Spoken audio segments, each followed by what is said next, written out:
'Don' cinema తీసిన దర్శకుడు చంద్ర Barrot కన్నుమూత. 'Don' చిత్ర దర్శకుడు చంద్ర బారోట్ ముంబైలో కన్నుమూశారు.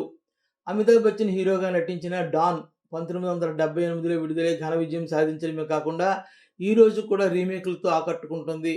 'డాన్' సినిమా తెలుగులో ఎన్టీఆర్ హీరోగా, యుగంధర్‌గా విడుదలైంది.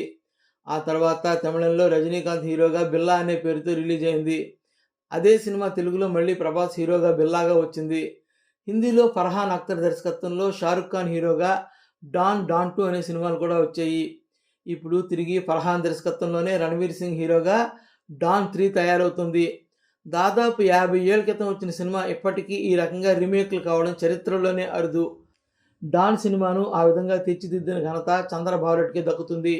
టాంజానియాలో పుట్టి పెరిగిన చంద్ర బారోట్ బాలీవుడ్ గాయని కమల్ బారోట్ సోదరుడు. టాంజానియాలో ఆర్థిక మాంద్యం వచ్చినప్పుడు ముంబై వచ్చి ఆయన సోదరి రికమెండేషన్ మీద మనోజ్ కుమార్ దగ్గర అసిస్టెంట్ డైరెక్టర్గా చేరారు.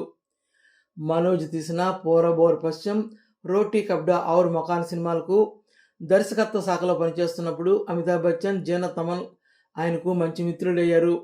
'రోటీ కప్డా ఔర్ మకాన్' సినిమాకు కెమెరామెన్గా పనిచేసిన నారీమన్ ఇరానీ సొంతంగా సినిమా తీసి తీవ్రమైన అప్పుల పాలయ్యాడట. ఆయన్ని ఆదుకోవడానికి చంద్ర బారోట్ 'డాన్' ఈ సినిమా తీశారు. అమితాబ్ బచ్చన్, జీనత్ అమన్ ఈ సినిమాకి పారితోషికం కూడా తీసుకోలేదట. తమ దగ్గర చాలా కాలం వృధాగా పడి ఉన్న 'డాన్' స్క్రిప్ట్ సలీం జావేద్ తక్కువ డబ్బులకే ఇచ్చేశారు.